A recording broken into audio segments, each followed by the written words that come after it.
15 дотор батлагдах хэвээр өнөөдөр эгс тооцвол ажлын 7 хоногт л үлдэж байна. Тэгэхээр их хурлын энэ дотоод үйл ажиллагааг удирдан зохион байгуулах үндсэн үүрэг бүхий намын бүлгийн дарга нар болон их хурлын удирдлагууд энэ асуудлыг анхааралд авч одоо ажиллаа хийх ёстой. Бид тангар хүргэсэн их хурлын гишүүд шүү дээ.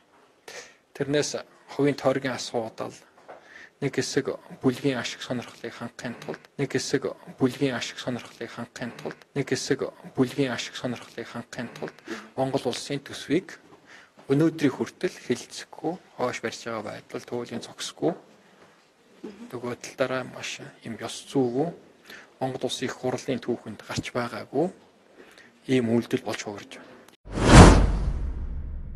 Гарахад хэлээ ирэх ирж байгаа намын дарга, их хурлын дарга, бүлгийн дарга нар энэ асуудлаа хурдан шийдэж гишүүдийг зохион байгуулалтанд хурдан оруулах хэрэгтэй байна.